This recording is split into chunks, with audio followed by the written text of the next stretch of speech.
Bueno, buenas tardes a todos.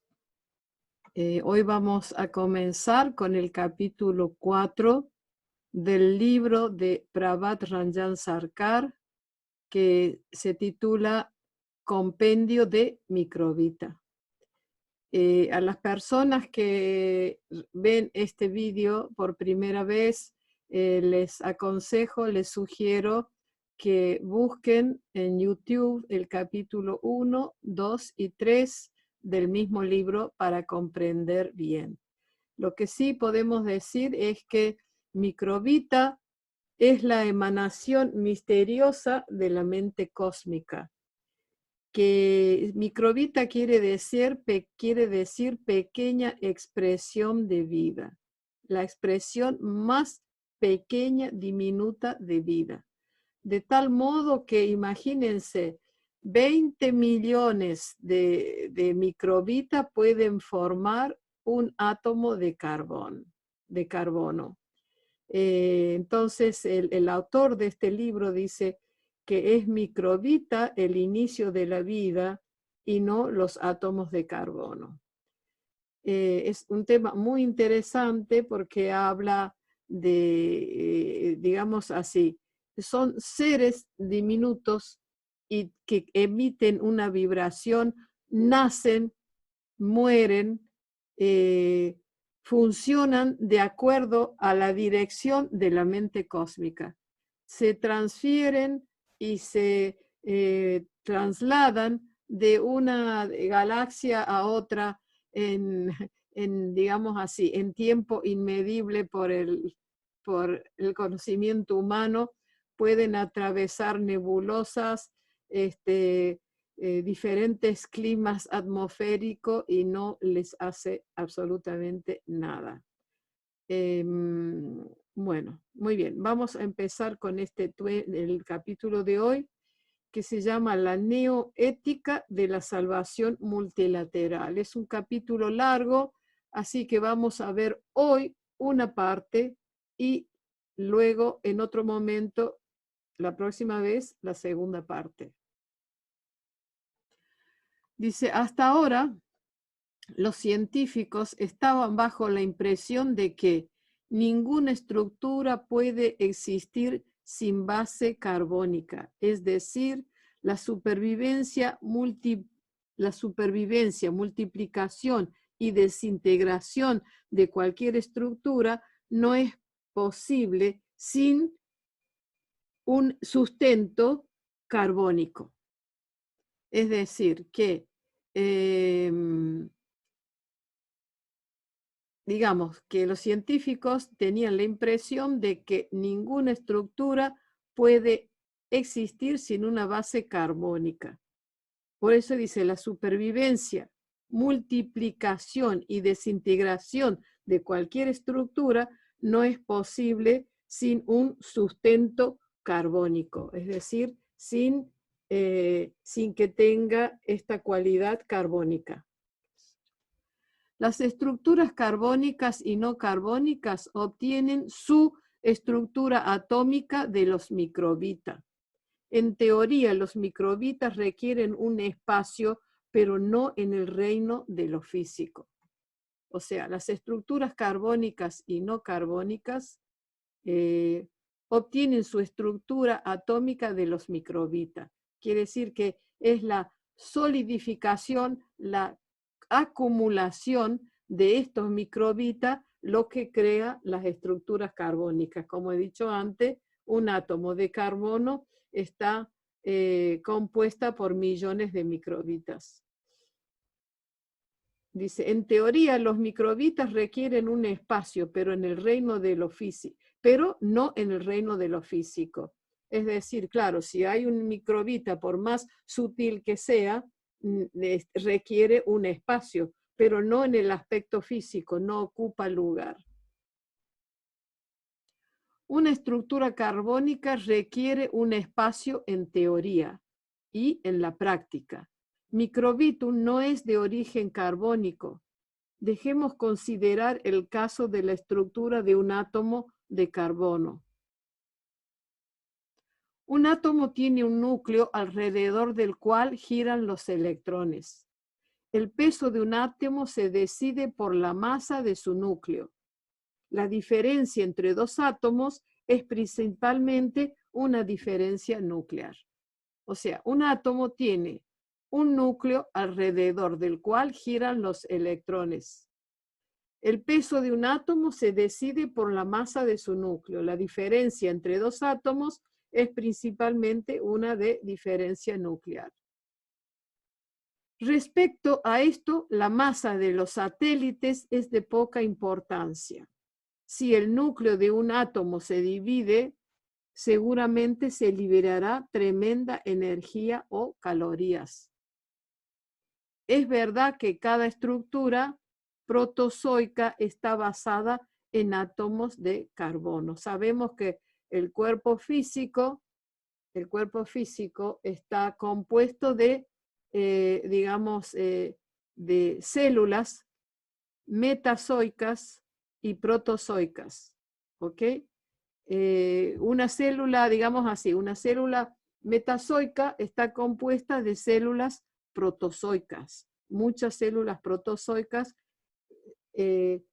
forman una célula metazoica. Y el cuerpo humano entero puede, digamos, considerarse una célula metazoica. Y esto está basado en átomos de carbono. Un solo microbitum es insuficiente para formar un átomo de carbono, pero cuando billones, no millones chicos, billones de microbitas se solidifican, se forma un átomo de carbono. Billones, yo antes dije millones, pero es billones de microbitas. Generalmente o naturalmente son de naturaleza heterogénea y bajo circunstancias especiales de naturaleza homogénea. La singularidad o pluralidad de los átomos constituye una molécula y muchas moléculas adquieren la categoría de elemento, ya sea elemento de naturaleza homogénea, hidrógeno, carbono, helio, etc. O elemento de naturaleza heterogénea, monóxido de hidrógeno, peróxido de hidrógeno, monóxido carbónico, dióxido de carbono, etc. Un átomo puede ser internamente tanto de carácter homogéneo como heterogéneo y también externamente de carácter homogéneo como heterogéneo. El caso de la molécula es similar, pero internamente es más de carácter heterogéneo y externamente es más de características homogéneas. Así que un átomo se presenta con su atractivo individual de acuerdo a su homogeneidad interna o a su heterogeneidad interna. Hidrógeno, azufre y oxígeno colectivamente forman el ácido sulfúrico. Cuando se combinan bajo cierta temperatura y en condiciones barométricas particulares y en una proporción específica, obtenemos el resultado. Si uno de estos factores condicionantes varía, el resultado también cambiará. Cuando no hay átomos de carbono, no se pueden formar estructuras protoplásmicas. Las células protoplásmicas son células moleculares de naturaleza heterogénea. O sea, cuando no hay átomos de carbono, no se pueden formar las estructuras protoplásmicas. ¿Ok? Las células protoplásmicas son células moleculares de naturaleza heterogénea. Nosotros, para mantener nuestro cuerpo físico, necesitamos diferentes tipos de alimentos, porque eso mantiene la existencia y la vida de las células.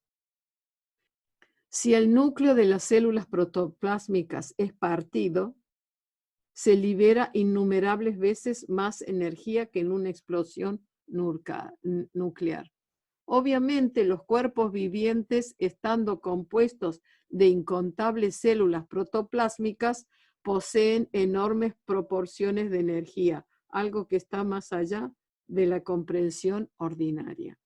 Bueno, esta parte es un poco difícil y bastante técnica, pero vamos más adelante, es muy espiritual y muy universal.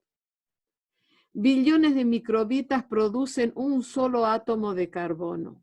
Billones de microbitas producen un solo átomo de carbono. Por esto, no puede decirse que todo proviene de los átomos de carbonos. Más bien, los átomos de carbonos provienen de estos microbitas. No solo los átomos de carbono, sino todos los otros tipos de átomos son la creación de microbitas.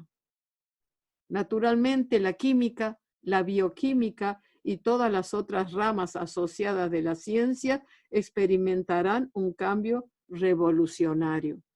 ¿Por qué? Porque todos dicen que el comienzo es el átomo de carbono y aquí Prabhat Ranjan Sarkar está diciendo que el inicio de todo son los microbitas. Es seguro que llegará el día en que un omega de matemáticas coincida con un omega de bioquímica. Quiere decir que cuando se llegue al inicio de las ciencias, se comprobará que microbita, la emanación misteriosa de la mente cósmica, es el inicio. ¿Qué quiere decir todo esto? Quiere decir que el inicio de la vida y de la ciencia son los microbitas. Todas las fórmulas y teorías seguidas hasta ahora tendrán que ser reformadas, redefinidas y reclasificadas, ya que un átomo no está al alcance de un microscopio común ni de un telescopio común. ¿Cómo pueden los microbitas, que son innumerables veces más sutiles y pequeños que los átomos, cómo pueden los microbitas entrar dentro del alcance de un microscopio común, de un telescopio común, de la percepción corriente en la esfera psíquica o de las inferencias también? Es decir, dice, ya que un átomo no está al alcance de un microscopio común ni de un telescopio común, ¿cómo pueden los microbitas, que son innumerables veces más sutiles y pequeños que los átomos, entrar dentro del alcance de un microscopio común, de un telescopio común, de la percepción corriente en la esfera psíquica o de las inferencias? Quiere decir que, ¿cómo es posible que un ser humano pueda percibir, digamos, los microbitas cuando son millones o billones de veces más sutiles que un átomo de carbono? No se pueden percibir ni se pueden clasificar desde un telescopio común o un microscopio común, tampoco se pueden captar en la esfera psíquica o tampoco por su vibración. Quiere decir que es muy sutil, muy sutil. Toda estructura de origen carbónico en este universo, sea animada o inanimada, tiene una mente. Toda estructura de origen carbónico en este universo, sea animada o inanimada, tiene una mente, es decir, una mente asociada con cada estructura, ya sea en forma manifestada o en forma latente. ¿Qué quiere decir? Absolutamente todo lo que nosotros vemos, que decimos que no tiene vida, que aparentemente es un objeto inanimado, tanto animado como inanimado en este universo, todo tiene una mente. Y si no podemos ver que una piedra tiene mente, por ejemplo, es porque es algo inanimado. Entonces, estos microbitas, estas vibraciones o seres emanados por la mente cósmica, son capaces de, en la creación misma, en algo que aparentemente es inanimado, que parece que no tuviera vida, crear una revolución de vibraciones en el objeto sólido y que aparezcan estructuras que son animadas. Es decir, una mente asociada con cada estructura, ya sea en forma manifestada o en forma latente. Donde la mente no está expresada, no hay cobertura endoplásmica, y donde la mente está expresada, habrá cobertura endoplásmica. Quiere decir, en un objeto inanimado no hay una mente evolucionada. Quiere decir que no tiene una cobertura endoplásmica. Pero donde la mente sí está expresada, quiere decir que allí es una mente evolucionada que sí tiene una cobertura endoplásmica.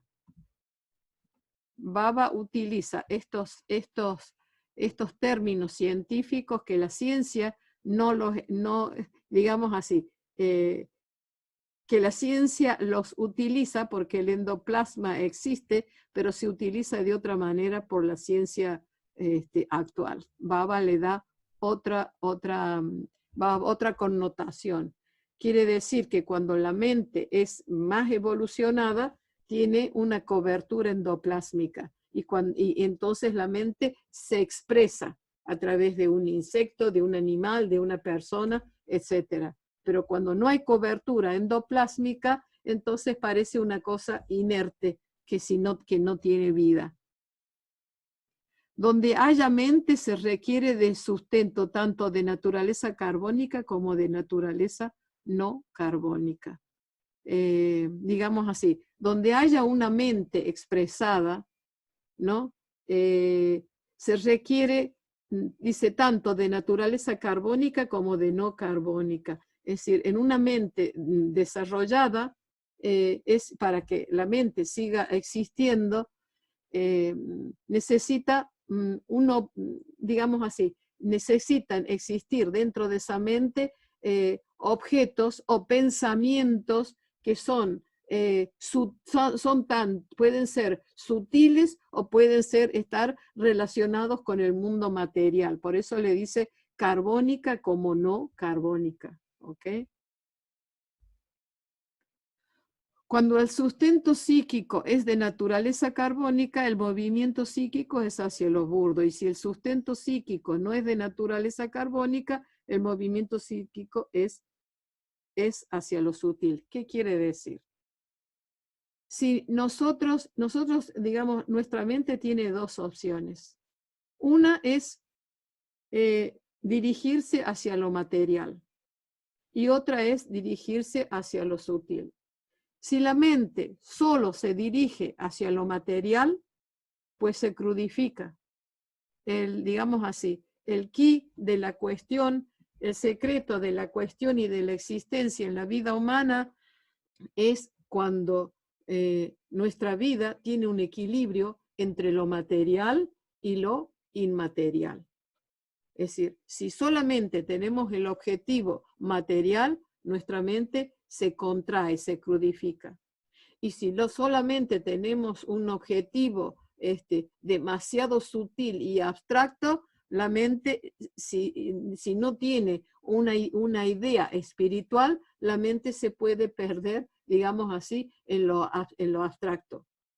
Es diferente cuando uno mantiene un equilibrio, la vida material es importante, sin abusar de que la nuestra meta en la vida sea solo material, la mente se contrae. Si alguien está pensando siempre en el dinero, el dinero, el dinero, el dinero, ¿qué sucede? El dinero es importante para sobrevivir y para hacer un intercambio con la sociedad y obtener lo que necesitamos, pero no es el moto de nuestra existencia. Entonces, lo que pasa es que la mente tiene esa particularidad, dirigirse hacia lo externo o dirigirse hacia el interno. Entonces, lo ideal es el equilibrio entre los dos aspectos de la vida. ¿Ok? Es el equilibrio perfecto. Entonces, cuando el objetivo psíquico es de naturaleza carbónica, el movimiento psíquico es hacia lo burdo. Y si el sustento psíquico no es de naturaleza carbónica, el movimiento psíquico es hacia lo sutil. Un sustento psíquico no carbónico ayuda a la motivación espiritual y suprapsíquica. El aspirante espiritual genuino debe ser muy cuidadoso al seleccionar su comida. ¿Qué quiere decir esto? El sustento psíquico no carbono ayuda a la motivación espiritual y suprapsíquica. Por ejemplo, una alimentación sana basada en vegetales, legumbres, cereales, frutos frescos, frutos secos, ¿no? Puede hacer que, dice, es una ayuda a la motivación espiritual y suprapsíquica, o sea, más allá de lo psíquico, donde está la esfera de, digamos así, de la frontera de la psiquis y lo espiritual, entre la mente y el ser. ¿Por qué? Porque cuando el alimento produce una energía sutil, no solamente en nuestro cuerpo, sino también en nuestra mente, la mente está motivada para ser dirigida en aspectos espirituales y sutiles. Entonces dice, por eso un aspirante espiritual verdadero, genuino, debe ser muy cuidadoso al seleccionar su comida, su alimentación. Si uno come, imagínense, si uno mata a los animales, si uno come carne animal, ¿qué sucede? Que cada célula de nuestro cuerpo se crea de lo que comemos, de lo que ingerimos.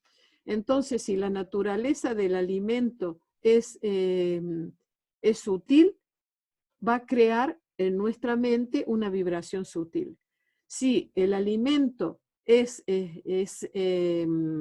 digamos así, de naturaleza burda, en este caso la carne del animal, es ingerir, poner en nuestro cuerpo un animal muerto. Yo le digo a la gente, ¿cuál es la diferencia entre comer un animal muerto y comer un cadáver de una persona muerta?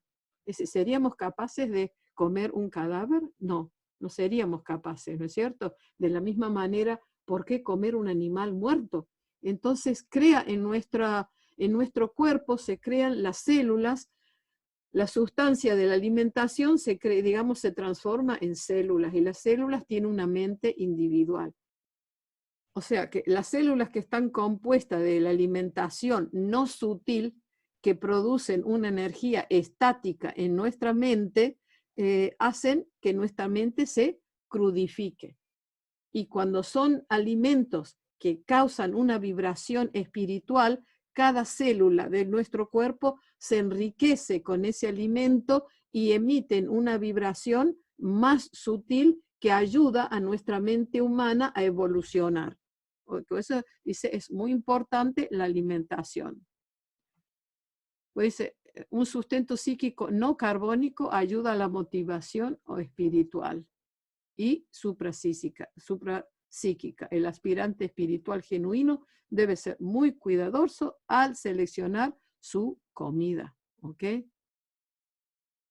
Y también, no solamente cuando nos referimos a un sustento psíquico, no nos referimos solamente a la alimentación, que es un sustento físico, pero afecta nuestra psiquis también. También nos referimos a lo que elegimos para pensar, los programas que vemos en internet, o de asesinatos, o pornográficos. Entonces, son sustentos carbónicos, quiere decir, objeto que le damos a nuestra mente carbónico. Y la mente, ¿qué va a suceder? Se va a volver cada vez más material, en vez de dirigirse hacia lo espiritual, se va a dirigir hacia la materia cruda. Entonces, el alimento psíquico, el sustento, el alimento psíquico, no solamente se basa en una alimentación sana que alimenta nuestro cuerpo, sino también a nuestros pensamientos sutiles. ¿Qué le damos a nuestra mente? ¿Ok?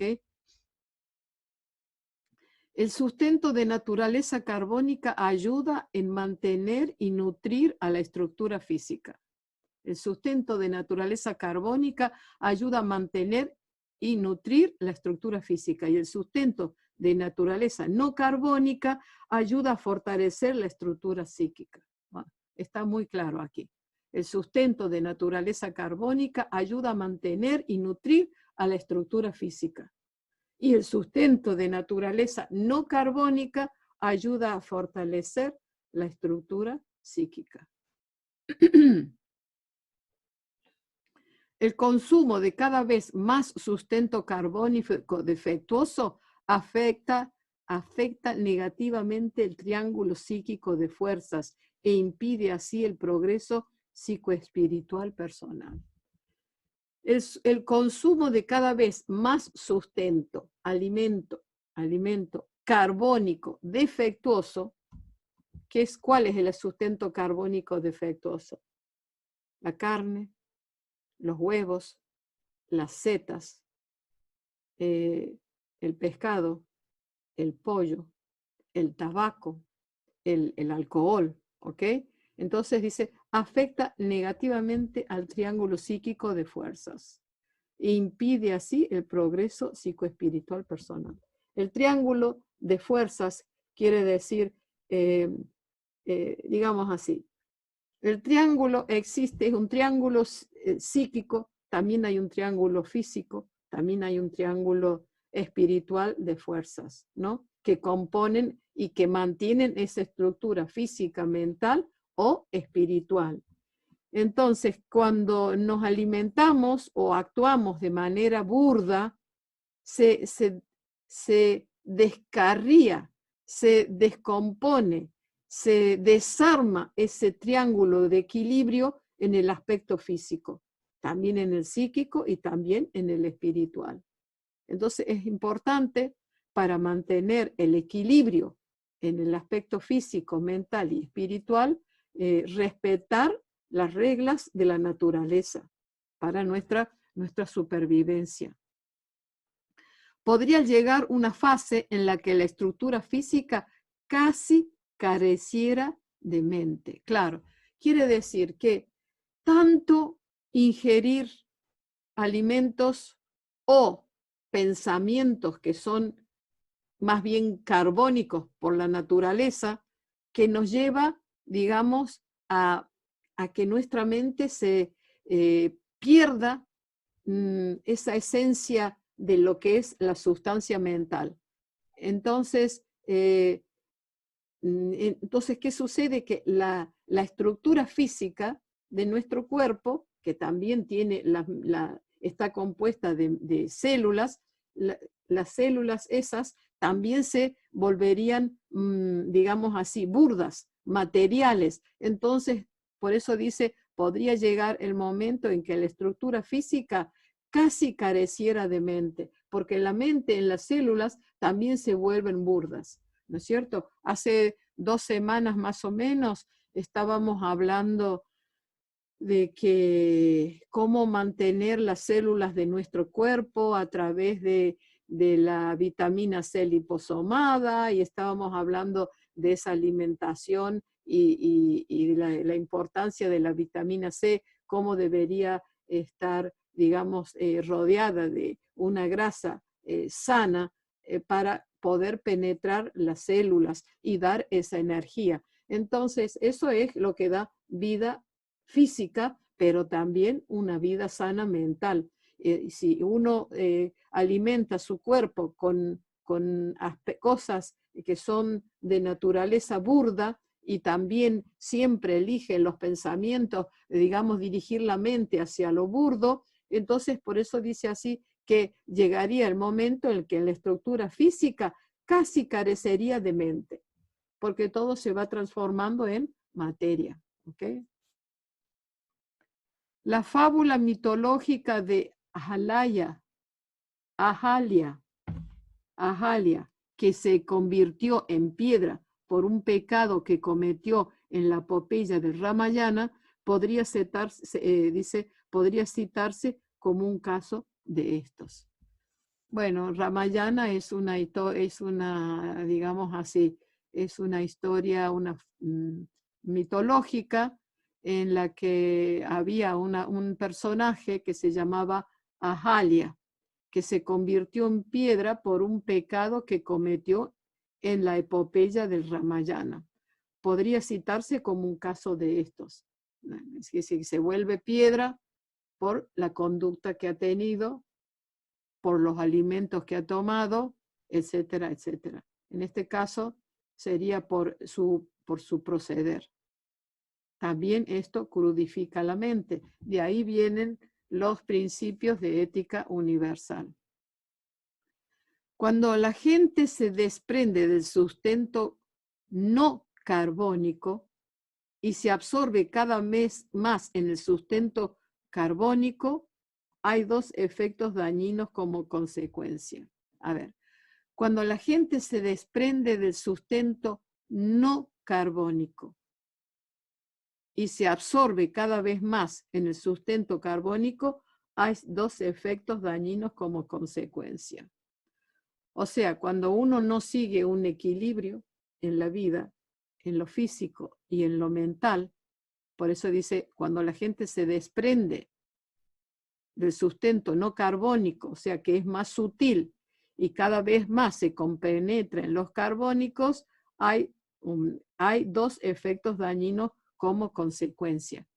Primero, la esfera del sustento carbónico del individuo aumentará y la mente gradual y firmemente se dirigirá hacia la materia burda. Primero, la esfera del sustento carbónico de uno o del individuo aumentará y la mente gradual y firmemente se dirigirá hacia la materia burda. Repetimos. Primero, la esfera del sustento carbónico del individuo aumentará y la mente gradual y firmemente se dirigirá hacia la materia burda.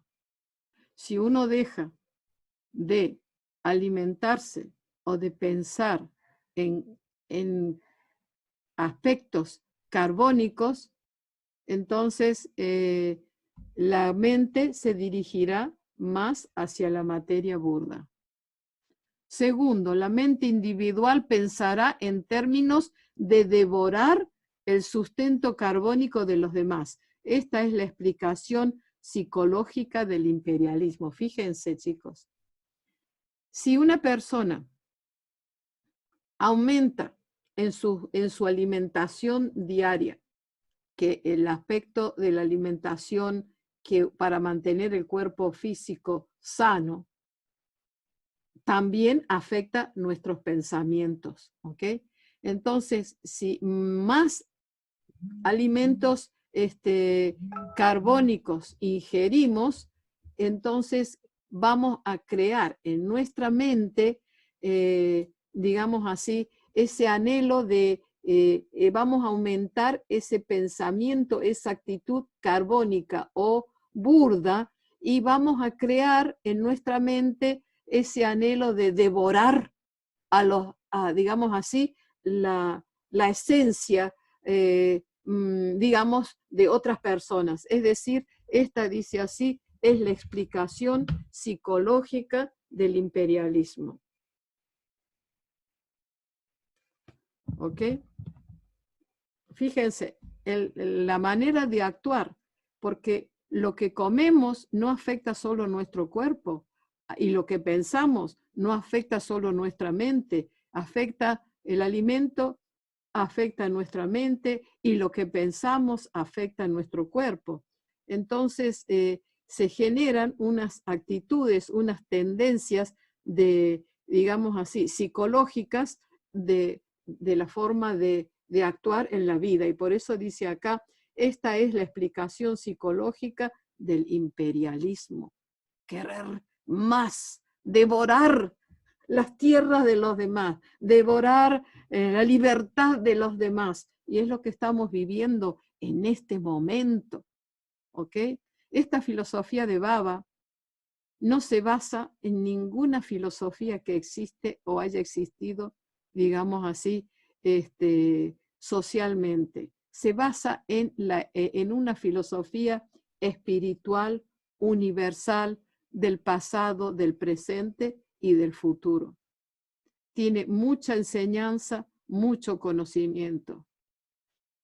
Es decir, el imperialismo tiene su origen en la psiquis y funciona en el campo psíquico.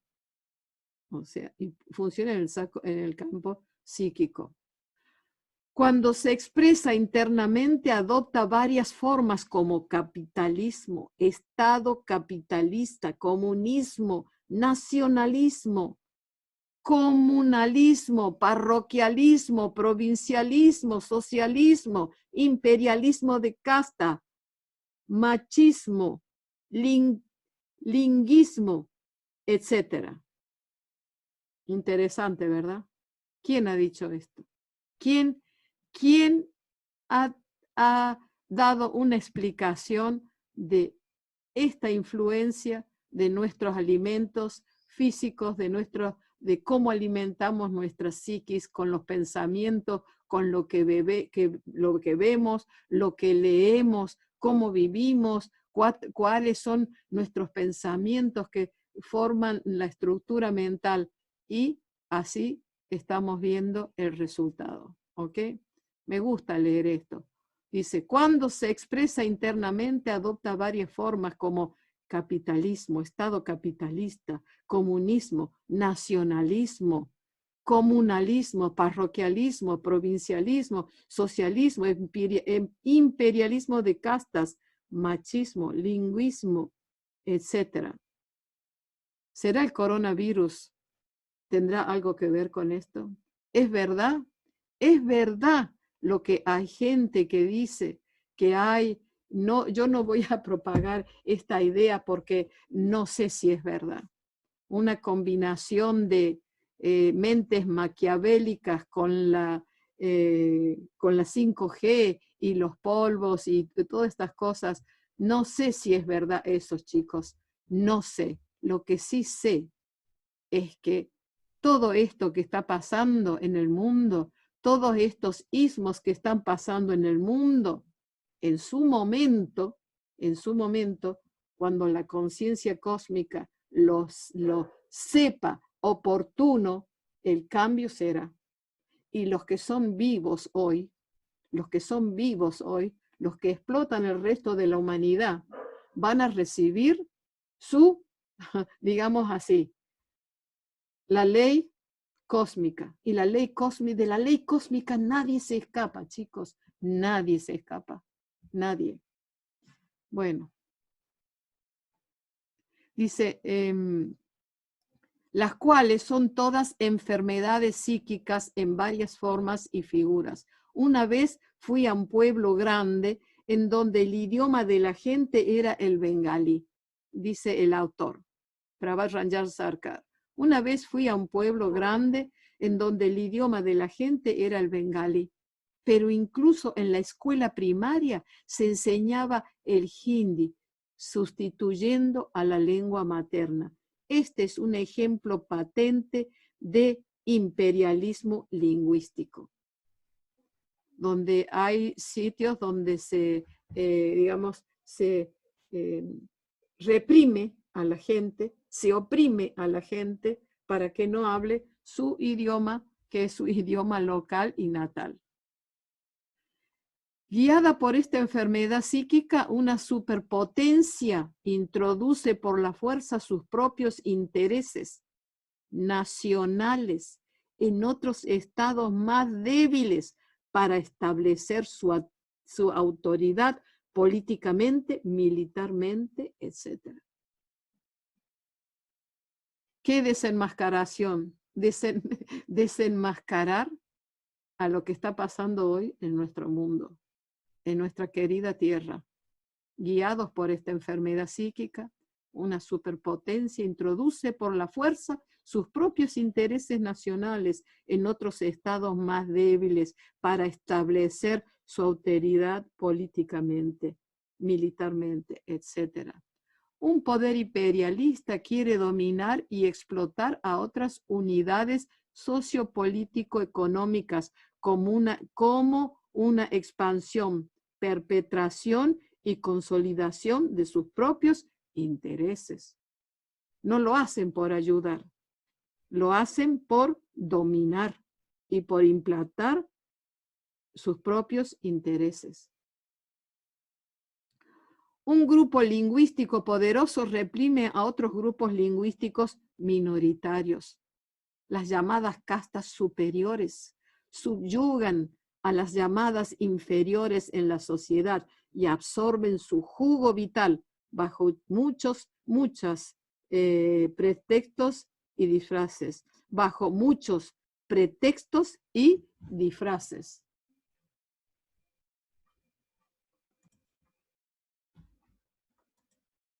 Los hombres oportunistas cortan los derechos de las mujeres en varias formas. En todos estos casos prevalece la misma enfermedad psicológica inherente al imperialismo. También en coartar las oportunidades, los derechos de las mujeres en varias formas. En todos estos casos prevalece la misma enfermedad psicológica inherente al imperialismo.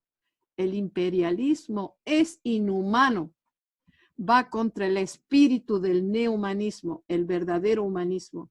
El neohumanismo habla de el amor a toda la humanidad, de todo el universo, a las plantas, a los animales, al mundo animado e inanimado, y la ética de la vida humana.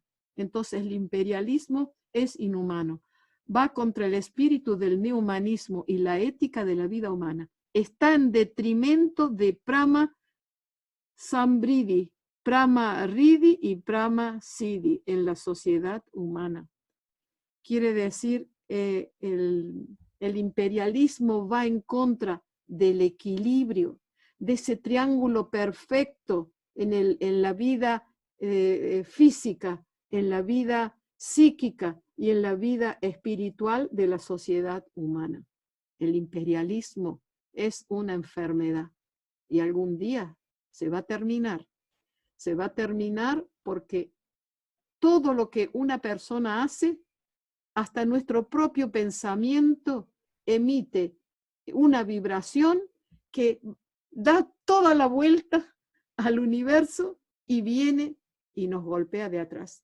O sea que, aunque el ser humano no pueda hacer hoy justicia, porque hay tanta inmoralidad, algún día, cada persona recibirá una vibración igual que la que ha emitido.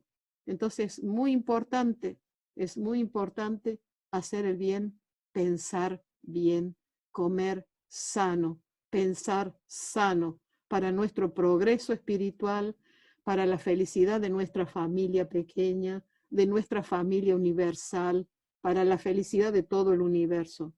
Es importante mantener el equilibrio en el aspecto del triángulo equilátero que representa el equilibrio en el aspecto físico, de ese triángulo equilátero que representa el equilibrio en la mente y también en la fase mental y también en la espiritual, en la sociedad humana. En una palabra, el imperialismo frustra el progreso humano y crea guerras mundiales y todo tipo de fuerzas divisorias y destructivas en la sociedad. El imperialismo es una fuerza negativa, un fenómeno destructivo que genera explotación y condiciones injustas en la vida individual y colectiva. Tal radiación venenosa de fuerza negra atrae fuerzas negativas como los microbitas negativos. Es decir,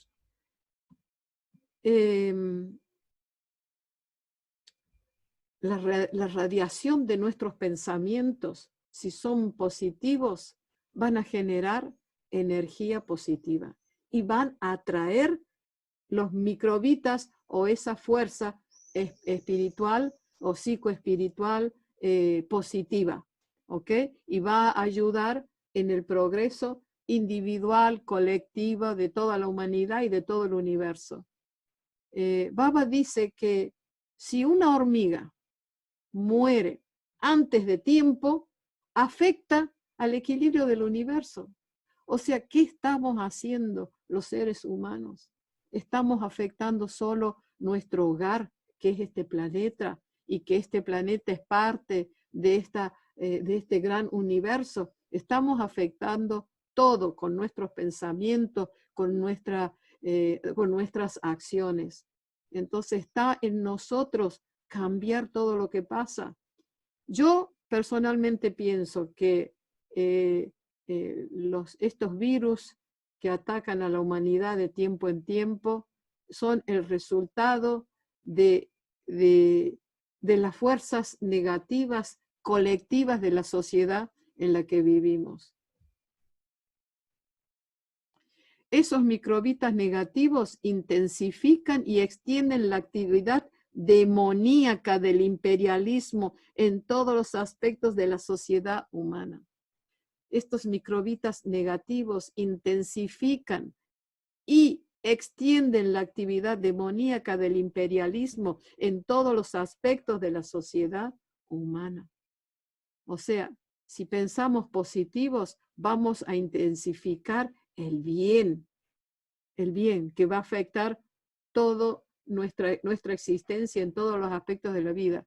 Y si con nuestros pensamientos negativos intensificamos la actividad demoníaca del imperialismo en todos los aspectos de la sociedad humana, si lo estamos viviendo, lo estamos viendo. ¿Qué pasa con las potencias poderosas? ¿Qué sucede por el dinero? ¿Qué es lo que no quiere hacer una potencia para otra potencia? Lo estamos viendo en todas partes. ¿Es algo nuevo? No. Arte, literatura, educación, venta, comercio, industria, agricultura, moralidad y relaciones sociales. A ver, dice así. Ok, quiere decir que estos microbitas negativos intensifican y extienden la actividad demoníaca del imperialismo en todos los aspectos de la sociedad humana, en el arte, en la literatura, en la educación, en lo que es la venta, el comercio, la industria, la agricultura, la moralidad y las relaciones sociales. Esto viene, pero justo, chicos, esto viene justo para entender lo que sucede en el mundo en este momento y por qué sucede. Cultivan una psicología basada en la esclavitud, complejo de inferioridad, pseudocultura y explotación psicoeconómica y explotación psicoeconómica, y en ciertos casos son la causa del nihilismo y el cinismo. Entonces, esto basado en el imperialismo, todas estas diferentes acciones cultivan una psicología basada en la esclavitud, complejo de inferioridad, pseudocultura y explotación psicoeconómica, explotación psicoeconómica, y en ciertos casos son la causa del nihilismo y el cinismo.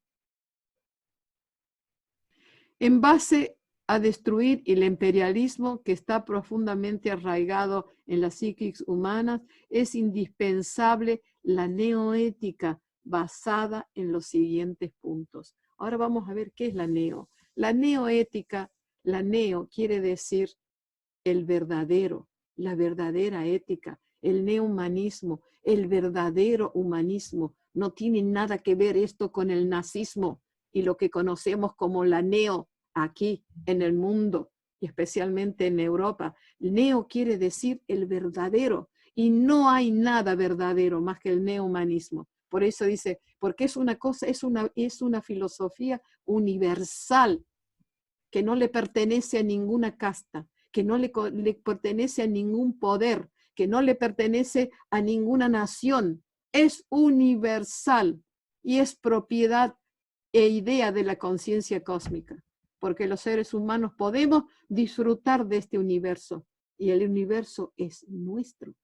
No es de ninguna de esas élites que no quiero ni siquiera mencionar, porque no quiero ensuciarme la boca. En base a destruir el imperialismo que está profundamente arraigado en la psiquis humana, es indispensable la neoética, la verdadera ética basada en los siguientes puntos.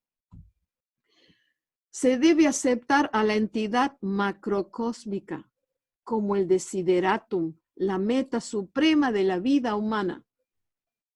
De esta manera, ¿cómo podemos, digamos así, cómo podemos triunfar ante todas estas amenazas de la sociedad, del imperialismo, de los poderes nefastos? Entonces, tenemos que seguir la ética, la neoética, la verdadera ética basada en los siguientes puntos. ¿Cuáles son esos puntos?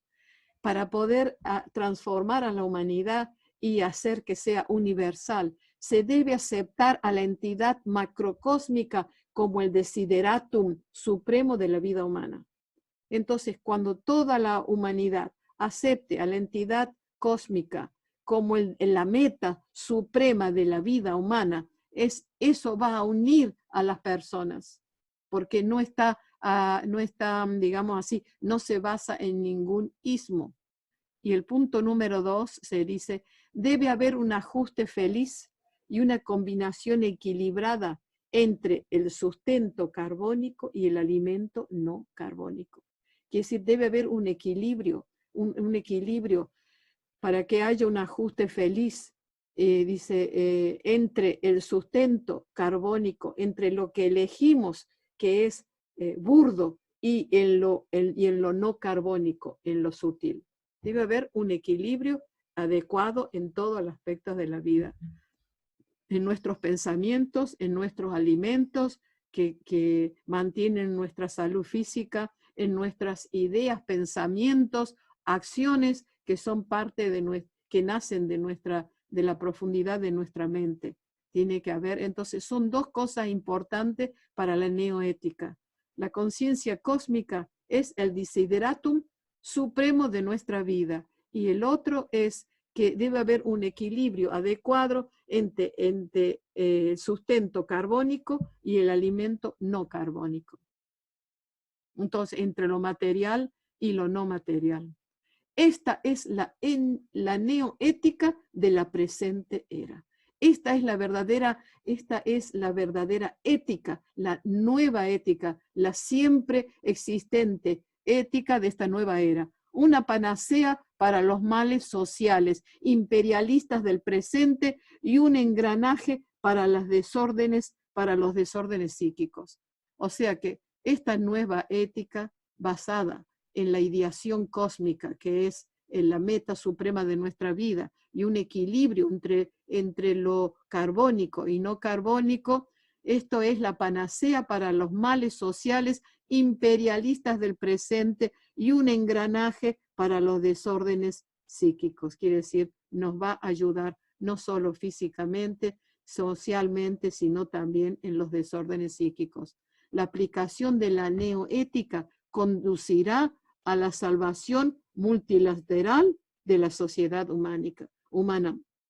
Quiere decir, la aplicación de estos dos principios conducirá a la salvación multilateral en todos los aspectos de la sociedad humana, eliminando la explotación económica, la represión política, el adoctrinamiento religioso, la imposición cultural y la subordinación social. Voy a repetir. La aplicación de la neoética conducirá a la salvación multilateral de la sociedad humana, eliminando la explotación económica, la represión política, el adoctrinamiento religioso, la imposición cultural y la subordinación social. Ahora vamos a ver cuál es el rol del gurú, del maestro espiritual. del maestro espiritual que tiene el conocimiento social, mental y espiritual para dirigir a la humanidad. Ya he dicho que si hay un feliz ajuste y una combinación equilibrada entre el sustento carbónico y el alimento no carbónico, la mente y el cuerpo, no habrá imperialismo en absoluto. Más bien el cielo descenderá sobre esta polvorienta tierra. Al seguir el sendero de la neoética, de la verdadera ética, los seres humanos obtendrán un progreso enorme en la esfera espiritual con mayor aceleración. Esto nos va a llevar al progreso con mayor aceleración, más rápidamente. Con ayuda del sustento no carbónico, o sea, con aquello que no es material, agudizarán su penetración psíquica dentro de los espacios interatómicos e intraatómicos y espacio molecular. Quiere decir, el alimento que no nos crudifica, los pensamientos que no nos crudifican, digamos así, agudizarán nuestra penetración psíquica, es decir, seremos más profundos dentro de los espacios interatómicos e intratómicos y espacio molecular. Quiere decir que va a haber, digamos así, quiere decir que vamos a transformar no solamente nuestras células protoplásmicas y metazoicas, sino que vamos también a transformar, digamos, nuestra sustancia mental, donde va a predominar, digamos, lo que es la conciencia entre los espacios, dice, interatómico e intratómico y espacios moleculares, porque la mente se va a agudizar, se va a volver la mente, digamos, la sustancia, las células protoplásmicas se transformarán, en materia mental, y la materia mental, la sustancia mental se transformará en sustancia espiritual, en conciencia. Con la ayuda de los microbitas serán capaces de pulverizar su ectoplasma y transformarlo en los factores de la facultad cognitiva. Justamente, me he adelantado a la explicación. Los microbitas, la emanación misteriosa, en esta energía, estos seres emanados por la mente cósmica, con la ayuda de estos microbitas, con la ayuda de esta emanación de la mente cósmica, podremos pulverizar nuestro ectoplasma, sustancia mental, y transformarlo en factores de la facultad cognitiva y transformarlos en conciencia, lo que dije antes. La mayoría de la gente de hoy no conoce la técnica para usar los microbitas. La entidad universal sentada en un lugar ha estado utilizando los microbitas para acelerar el avance espiritual de los individuos en distintos cuerpos celestes de diferentes formas. Quiere decir, la conciencia cósmica sentada, es una forma figurativa, en un lugar, ha estado utilizando, dirigiendo estos microbitas para acelerar el avance espiritual de los individuos en distintos cuerpos celestes de diferentes formas. Quiere decir que no hay solo humanidad en nuestro planeta Tierra. Hay humanidad en muchos cuerpos celestes en este universo, y la conciencia cósmica sentada en un sitio o en todas partes al mismo tiempo, emanando estos microbitas, acelera el avance espiritual de los individuos en distintos cuerpos celestes y en diferentes formas. Solo esa entidad suprema, versada en estas técnicas y que puede enseñarlas a los aspirantes individuales, es el Gurú Supremo. ¿Quién es el Gurú? ¿Quién es el maestro, chicos? Aquel que les cobra dinero para aprender la meditación, aquel que se sienta y transforma las técnicas de espiritualidad en un sexo barato para abusarse de la gente, ese no es el maestro. El maestro supremo es la misma conciencia cósmica que está para, digamos así, el que para dirigirnos espiritualmente y ayudarnos. Ese es el verdadero gurú supremo. Gurú quiere decir el que quita la oscuridad de la ignorancia y nos da la luz del conocimiento. Él mantiene a todos en contacto consigo mismo y con la ayuda de los microbitas los eleva espiritualmente. Entonces, repito, el gurú supremo mantiene a todos en contacto consigo mismo. Quiere decir, él o esa entidad está con todos y con la ayuda de los microbitas, con esas emanaciones, los libera espiritualmente.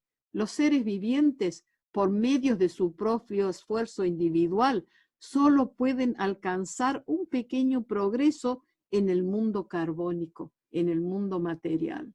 Pero en el mundo no carbónico, solo la gracia del Gurú Supremo puede conducirlos hacia la meta suprema. Quiere decir, en este mundo material, aunque hagamos un gran esfuerzo, solo podemos alcanzar un pequeño progreso. Pero en el mundo no carbónico, en el mundo psicoespiritual, solo la gracia del Gurú Supremo puede conducirnos hacia la mente suprema. Por consiguiente, se ha dicho acertadamente, Guru Kripa Hi Kevalam, la gracia del Gurú lo es todo. Esta es la única verdad suprema, esta es la razón de ser y el final de la vida. Por consiguiente, se ha dicho acertadamente, la gracia del Gurú lo es todo. Esta es la única verdad suprema. Esta es la razón de ser y el final de la vida. Esto lo dio Baba el 26 de marzo de 1987 en Calcuta. Bueno, acá está explicando que los 19 párrafos anteriores, el maestro los ha dado en el libro Unos cuantos problemas resueltos, parte 8.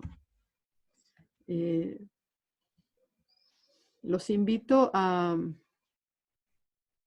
unirse a nuestro grupo de estudio. Bueno, y por último, a las personas que vean este vídeo, los invito a que visiten la página Ananda Marga Yoga Libros o nos escriban anandamargalibros@yahoo.es y si están interesados que los incluya en el grupo de estudio que tengo por WhatsApp, pueden escribirme. Mi nombre es Didi Ananda Harimaya, soy acharya, soy maestra de meditación de Ananda Marga y discípula directa de Sri Sri Anandamurti o Prabhat Ranjan Sarkar. Muchas gracias y buenas tardes.